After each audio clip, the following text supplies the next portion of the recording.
बार बार हमें निर्देश देते हैं बार बार कि अब सोए रहने का समय नहीं है। सोना दो तरह से है, एक तो बाहर से हम सोते हैं तो सुबह होने पर उठ जाते हैं, एक खुली आंखों का सोना है। आप देखते हो संसार की क्या हालत है। खुली आंखों से देखते दिखाते सो रहे होते हैं लोग। बाहर हमारी तरीके से तो जाग रहे हैं लेकिन अंतर में वो सो रहे हैं। खुली आंखों से चलते फिरते उठते बैठते भी अंतर में सो रहे हैं। जो आत्मा के प्रति सोया है वो, उसे संत जो है वो सोया हुआ समझ लेते हैं। कि जो आत्मा के प्रति, जो अपने प्रति सोया है।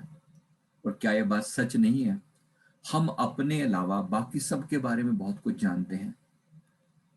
हमें बॉलीवुड स्टार्स के बारे में पता है कि किसकी शादी हुई है और किसकी नहीं हुई है, किसका किसके साथ कहाँ क्या चल रहा है। हमें क्रिकेट का पता है, हमें बिजनेस का पता है, काम धंधे में किसकी कौन सी चीज़ों में उछाल आ रहा है और कौन सी में गिरावट आ रही है। हमें महंगाई का पता है, हमें मंडी का पता है, हमें फैशन का पता है। सारी बातों के बारे में ख्याल रहता है, लेकिन एक अपना ही नहीं पता। एक अपने ही आप को भूल कर बस भटक रहा है बार। एक बार ये रास्ता अंदर की तरफ मुड़ने की जरूरत है। समझ आ जाए, बस ये जो अंतर्मुखी भक्ति है ना, इसकी तरफ लोगों को मोड़ना है। भक्ति तो लोग कहीं ना कहीं बाहर लोग कर रहे हैं, लेकिन मंदिर में जाके घंटियां भी बजा रहे हैं, तो भी अंतर में चेंज क्या आ रहा है? आप खुद बताइए। आपने भी तो घंटियां खड़काई होंगी, आपने भी तो बाहर मुखी भक्ति की ही होगी ना, सभी ने की है, हम सब ने की है। शिवलिंग पर जल चढ़ा रहे हैं, बाहर मालाएं चढ़ा रहे हैं, पूजा कर रहे हैं। अच्छा है, एक लेवल तक समझ जब तक A for apple, B for boy, C for cat, वो भी एक समय की जरूरत थी। लेकिन आप पीएचडी के लेवल पर जाकर भी फिर वही A for apple B for boy करोगे तो बात बनेगी नहीं ना। अब आपको पूरी पूरी बुक्स पढ़नी है। अब आप इतनी स्पीड से चलोगे तो काम कैसे बनेगा? तो चेंज लाना पड़ेगा, अपने अंदर बदलाव लाना पड़ेगा। समय के साथ वो भी एक जरूरत थी, तो उन लोगों को बुरा नहीं कहें जो लोग अभी उस तरह की बाहरमुखी भक्ति में लगे हैं। लेकिन केवल उसी में लगे रहें, सदा लगे रहें, तो फिर बुराई है। आज भी वही हैं, 10 साल बाद भी वही हैं, 10 जन्म बाद भी वही हैं, तो फिर बात नहीं बनती। उनको देखते देखते समझ आ जाए कि ये जो भगवान शिव की पूजा कर रहे हैं, ये जो शिवलिंग के आगे जल चढ़ा रहे हैं, ये शिवलिंग हमारे भीतर है। हमारी खुद की जो ये चैतन्य सत्ता है, ये शिवलिंग है। इस पर जल चढ़ाया जाए। जो स्नान करें, आप खुद जब अपने आप को नहलाएं तो सिर पर जल डालते हुए अनुभव करें कि यही भगवान शिव को स्नान करवाया जा रहा है। समस्या क्या है? कोई समस्या नहीं, बात को समझना है, इतना ही है। खुद के प्रति जागना, खुद के प्रति जागना। वहाँ ओम गण गणपतये नमः कर रहे हैं, बहुत अच्छा है। एक हद तक बात की समझ आनी अच्छी है। गणपति जी का एग्जिस्टेंस बहुत बढ़िया, बाहर उजागर होना ठीक है, लेकिन वास्तव में गणपति जी हमारे रूट चक्र पर विराजमान है, हमारे मूलाधार पर विराजमान है।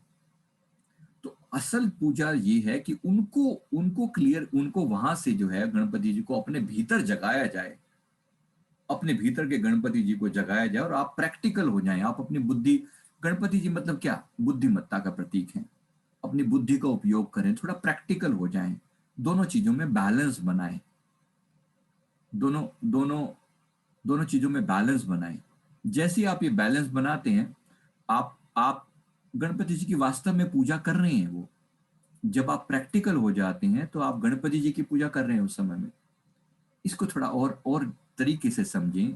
इसी प्रकार हनुमान जी की पूजा करते हैं। आज मंगलवार है, तो जैसे करते हैं हनुमान जी की पूजा। वास्तव में हनुमान जी की पूजा का अर्थ क्या है?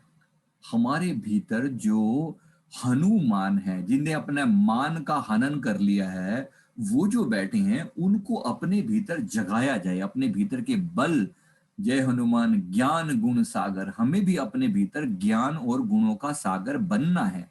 खुद के भीतर हनुमत्ता को जगाना है। अपने भीतर की हनुमत्ता को जानना है कि हम वही हैं, हम वही हैं। ये बाहर के जो प्रतीक हैं, इन देवी देवताओं का को नमस्कार है। बहुत अच्छा है, क्योंकि वो सिंबॉलिक है हमारे लिए। और सिंबॉलिकली ही उन्हें बनाया गया था, लेकिन हमने उनको बहुत बहुत ज्यादा उनको हमने ये मानकर बैठ गए कि बस यही सब कुछ है। बाहरमुखी भक्ति का प्रचार A for apple B for boy वाले कैटेगरी में था, लेकिन अगर हमने उनको परमानेंटली यही मान के बैठ गए कि भाई यही सच्चाई है, फिर बहुत बड़ी मिस्टेक कर दी है। बात को समझें एक बार। बाहर सूर्यदेव को नमस्कार करते हैं, नमस्कार करने योग्य हैं, वो देव हैं, उसमें कोई शक नहीं, बड़े प्यार से नमन करें, लेकिन अपने भीतर भी तो सूरज उग रहा है, जरा उसको भी देखें। दरिया सूरज उगया चहुं दिसी भया उजास, ऐसा सूरज उगा है जिसका प्रकाश चारों तरफ फैल गया। कौन से सूरज की बात कर रहे हैं वो? नाम प्रकाशे देह में तो सगल भरम का नाश, नाम प्रकाशे देह में तो सगल भरम का नाश। बात को समझाने का ढंग है उनका, बड़ा खूबसूरत तरीका है। दरिया सूरज उग गया, तुम्हें सूरज उगाना है ना, उगता हुआ सूरज देखना अच्छा लगता है ना, जरा अपने भीतर देखो, देखो उस अंधकार के बीच में वो जो महा नेगेटिव जो ब्लैक वो जो दिखाई पड़ता है, उसके भीतर जरा झांक कर देखो, आपको भी सूरज दिखाई दे जाएगा। उस कालेपन के भीतर पीछे सूरज जो चमक रहा है, और क्या चमक रहा है? छोटे छोटे प्रकाश के बिंदु। असल में तो आप जानते हैं ना, ये सितारे जो होते हैं वास्तव में अपनी दुनिया में ये सूरज हैं, लेकिन इतनी दूरी है कि वो हमें टिमटिमाते हुए तारे की तरह दिखते हैं तो सूरज ये भी। तो बात को समझाने के लिए सिर्फ क्लियर करना पड़ता है कि कैसे अलग अलग उदाहरण देकर कि भाई हमें समझ में तो आए कि हमारे भीतर ही सूरज उगा है। क्या आपने उस सूरज को देखा है? हाँ जी, देखा है, यही सिर्फ बातें बातें सुनी है? दरिया सूरज उगया चहुं दिसी भया उजास, नाम प्रकाशे देह में तो सगल भरम का नाश। ये बात समझ में आ रही है? कुछ सिर्फ बुद्धि में ही समझ में आ रही है या प्रैक्टिकली समझ में आ रही है कि हाँ भाई हाँ ये भी होता है कुछ ऐसा? हम लोग तो अंधेरा करके बैठे होते हैं सुबह सुबह, ये बहुत बड़ी दिक्कत है, पता नहीं चलता कि क्या हो रहा है क्या नहीं हो रहा। हाँ जी, कुछ समझ में आ रही है बात या नहीं आ रही? हाँ जी, कितने लोगों ने सूरज देखा है अपने भीतर? चलो, बहुत सारे ठेंगे देख के बहुत अच्छा लगता है कि चलो गुड, कुछ न किसी ने तो देखा, हम देखें ना देखें, कोई तो देखे, ये बहुत बड़ी बात है। बहुत सुंदर, बहुत अच्छी बात है, करो जरूर करो। घर घर दीपक बरै लखै नहीं अंध है, लखत लखत लखी पर है, कटे जम फंद है। वो दिया जल रहा है, उसको अपने कहने का ढंग है, बात को कहने का अपना अंदाज है। वो दिया किसी ने बोल दिया, किसी ने सूरज बोल दिया। अब बोलना है थोड़ी बड़ी सी बात बोल दो, सूरज उग गया, बात तो बिल्कुल सही है, और उगता भी है, बात तो बिल्कुल सही है, लेकिन वो कैसे उगता है वो भी पता होना चाहिए। ये छोटे छोटे सितारे चमक रहे हैं ना, बस ये एक दिन विराट रूप में आ जाएंगे। आप इनके अंदर जूम इन करते हो, इनके अंदर जूम इन करते हो, जब ऐसे एंटर मारते हो तो एकदम पता लगता है कि ये प्रकाशित हैं। आप प्रकाश के रूप में इनको ऐसे देखते हो, फिर कहते हो कि हाँ अब सूरज उगा। तो परमात्मा हमारे भीतर भी सूरज तो उगा है, हम भी जरा देखेंगे तो पता लगाएंगे। जरा आप भी देख लें सूरज को कैसे ये उगता है। ये अभी तो दिखता तो ऐसा छोटे छोटे बिंदु हैं, लेकिन आप इसके अंदर जूम इन करते चले जाएं, करते चले जाएं, देखते चले जाएं, देखो एक ही जगह पर आप फोकस करते हुए जब जब जब इस तरह से आप जूम इन करते चले जाते हैं, जूम इन करते चले जाते हैं, तो फिर एकदम से प्रकाश दिखाई पड़ता है। देखो धीरे धीरे देखते देखते लखतर लखतर लकी पर है, कटे जम फंद है, इसको देखते देखते देखते देखते एकदम ऐसा प्रकाश हो जाता है एक टाइम के बाद कि बस फिर लगता है कि अब समझ में आ गई बात। ये प्रकाश हमारा भीतर, हमारी आत्मा का अपना प्रकाश है। ये प्रकाश, ये हमारी चेतन सत्ता है, ये हमारा अपना प्रकाश है। ये सूरज उगता है तो अंतर के सारे भ्रम मिट जाते हैं, सारे भ्रम मिट जाते हैं। तब धीरे धीरे समझ में आता है कि हम क्या करने के लिए आए थे और क्या कर रहे हैं। सदगुरु दया करें, हमारे भीतर भी प्रकाश हो जाए। बड़े समय रह लिए अंधेरे में, बहुत समय रह लिए, अनेक जन्म बिछड़े थे माधो, ये जन्म तुम्हारे लेखे। अब तो ये जन्म अपनी आत्मा के लेखे लगा देना है। लेखे का मतलब फिर कंफ्यूज मत हो जाना, मैं फिर बता रहा हूँ, बहुत से लोग फिर बाहर मुखी भक्तियों में टक के रह जाएंगे। इसका अर्थ बिल्कुल भी बाहर मुखी भक्ति से नहीं है। हर एक चीज का एक समय है। बाहर मुखी भक्ति को छोड़कर अंतर्मुखी भक्ति की तरफ मुड़ने की जरूरत है। अंतर में बतीरा कर लिया, ऐसा नहीं कि हमने सबने किया नहीं है। बहुत बहुत जन्म बिता दिए इन सब भक्ति के अंदर, बहुत बिता दिए। एक समय हुआ करता था, ओम गण गणपताय नमः किया करते थे, पूरी जीवन जो है इनमें बिता दिया, पूरा जीवन। और थोड़ा नहीं सिद्धियां पाई, पता नहीं कौन कौन सी चीजें पास हुआ करती थी। लेकिन जब ये बात समझ आई, जब सदगुरु मिले, तो बात समझ आई, भाई किन चक्करों में पड़े हो तुम। सिद्धियों की कमी नहीं थी, इतनी सिद्धियां इतनी चीजें थी कि बस हाथ पे हाथ रख दिया करते थे। 4 जन्म पहले ऐसी हालत होती थी कि कुछ भी हो जाता था। लेकिन गुरु महाराज जी ने समझाया, जब मिले सदगुरु मिले, तब तब तब समझाया कि किस चक्कर में पड़े हो, आत्मा का कल्याण क्यों नहीं करते। और फिर उन्होंने अंदर की तरफ मोड़ा, और ऐसा मोड़ा कि बात समझ आ गई। ये गुरु की कृपा है। अब यही बात अब आपको समझाई जा रही है। जितनी जल्दी समझ आ जाए उतना अच्छा, जितनी जल्दी समझ आ जाए उतना अच्छा। हमें लंबे समय के बाद समझ आई, आपको थोड़ी जल्दी समझ आ जानी चाहिए, क्योंकि अब तो मॉडर्न एज है, समझाने का तरीका भी बदल गया है। हम थोड़े से मंद बुद्धि जीव थे, आप स्मार्ट हैं, तो बात को जल्दी पकड़ लेंगे, ऐसा मेरी उम्मीद है। कि असल चीज अपनी आत्मा का कल्याण है, कैसे उस या रास्ते पर चलना है, कैसे अपने भीतर जागना है, कैसे वो उल्टा कुआं देखना है, अंधेरे में प्रकाश के दर्शन करने हैं। बाहर अगर ध्यान ना लगे ना, भीतर ध्यान लगाना, भीतर ऐसा फील करना कि बाहर से भीतर देख रहे हो। अभी किसी के मन में प्रश्न आया था, बाहर बाहर अगर नहीं समझ में आती ना बात, भीतर देखना, उल्टा देखना। अगर आपका मन बाहर नहीं टिक रहा, कुछ लोगों के मन में अभी भी गड़बड़ चल रही है, अगर मन बाहर नहीं टिक रहा तो भीतर मुड़ के देखना। ऐसा फील करना ध्यान के अंदर कि जैसे हम अपने भीतर ऐसे देख रहे हैं। आप पाएंगे दिखेगा कुछ नहीं, ऐसा मत सोचिए कि वहां आपको लाइटें वाइटें दिख जाएंगी।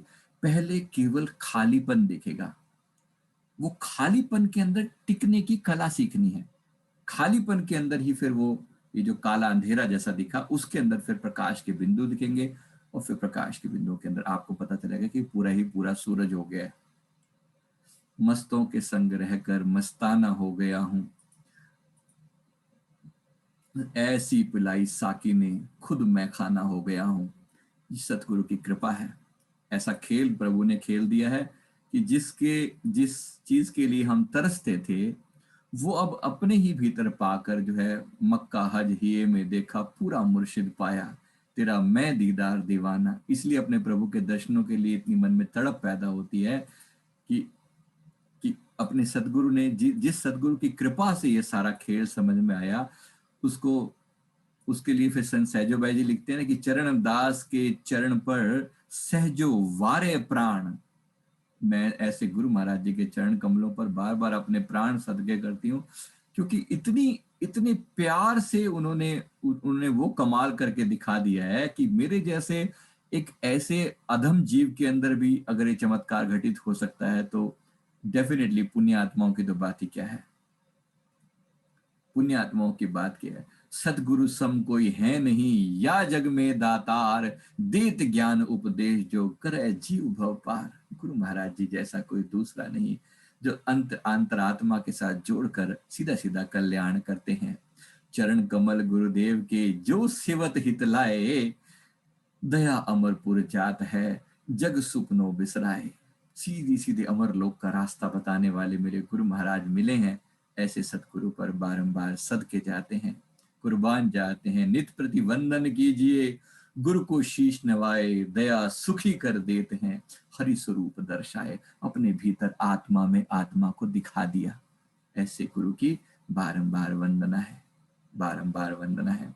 सतगुरु मेरा सूरमा, करह शब्द की चोट, मारे गोला प्रेम का, दह भरम का कोट। बस ये अरदास जो है, ये अरदास अपने प्रभु के चरणों में हमेशा करनी है। ये गुरु महाराज ऐसे अपनी कृपा दृष्टि मुझ पर सदा बनाए रखिए। आपकी कृपा से ही हम अपने अंतर में जाग पाएंगे। बहुत समय बीत चुका है, अनेक अनेक जन्मों से भटकते आ रहे हैं। अब गुरु की शरण मिली है तो चूक नहीं जाना।